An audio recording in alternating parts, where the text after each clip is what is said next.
Okay, so previous video of my two-part 35,000 ringgit hybrid series, I featured the Ioniq hybrid.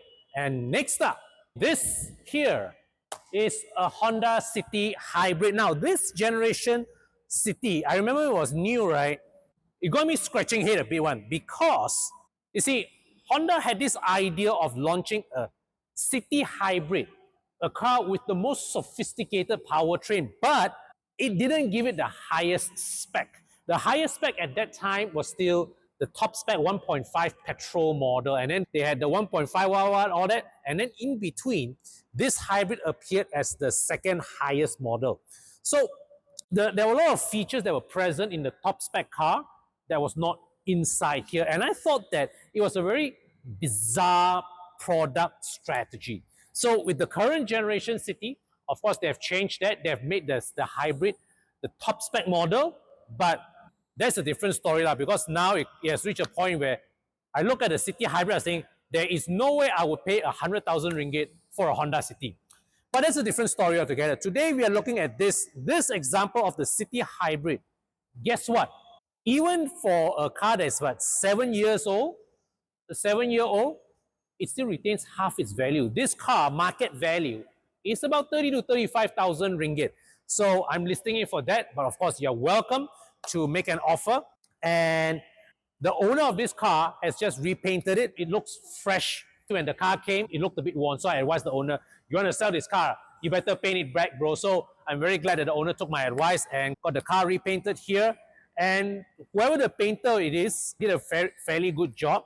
I don't see any evidence of overspray, right? The badges, what caught my attention was that the badges all is stick back properly. A lot of times you can see a car was repainted before, by the way the badges are a bit out of alignment one. So if you come to the back, like for example here, you can see that the City badge and the hybrid badge, they are where they are supposed to be. Okay, so credit to whoever that painted this car up.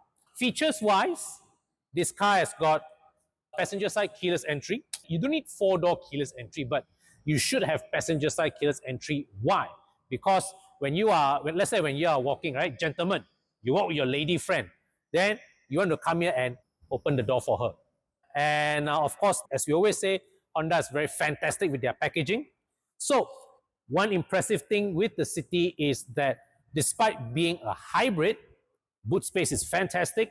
And you can look under here, because that's where Honda places the hybrid battery, where the spare tire usually goes. So there is no compromise in terms of the boot space. So you can see here, the seats fold 60-40 split fold, but due to packaging reasons, there has to be a step here inevitably, right? I still remember back then, the City also had Ultra seats, but this generation City did away with Ultra seats. This time, Honda made Ultra seats exclusive only to the Jazz.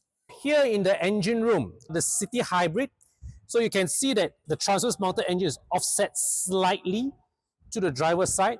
The gearbox is here, the hybrid module is here, and they have placed also the ECU and the fuse box here. The battery is here as well. So basically, they have kept the sensitive components towards this side where it's less hot.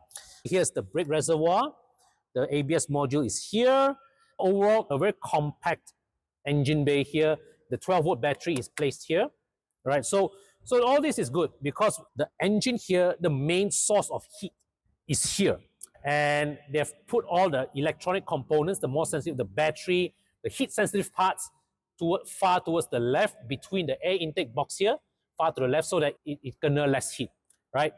Okay, so now the interior really should require no introduction lah. It's nice, spacious, got an armrest as well with cup holders and rear aircon vents. So as a family car, right, if you've got kids, really cannot complain. Inside here, this is a fantastic, in terms of space, a very comfortable place to be in. Now, we come to the front. All right. Okay, so once again, Honda's interior packaging really cannot complain. 2 cup holders here. All this area well partitioned to store away small items. All right.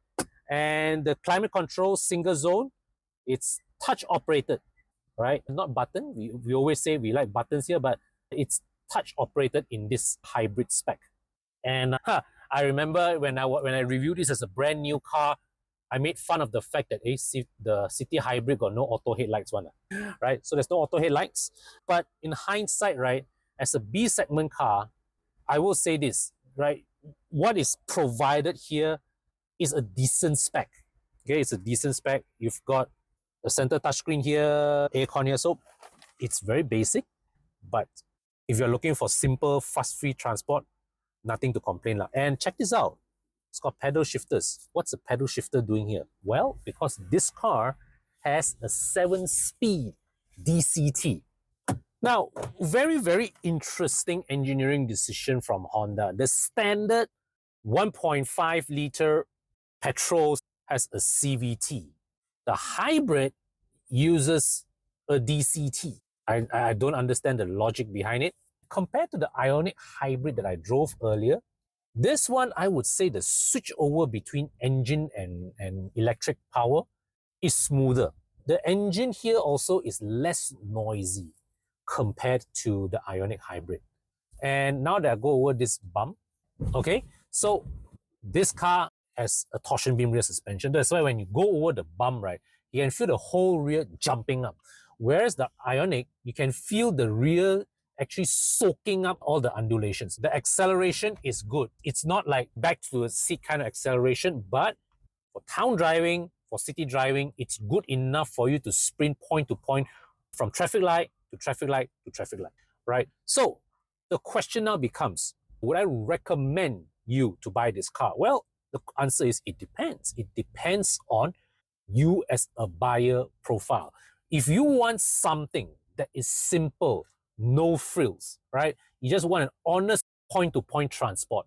The frank recommendation is you are better off with a regular 1.5 petrol. Yeah. So who are the people that should consider this car? Well, the same people whom I would recommend the Ioniq to.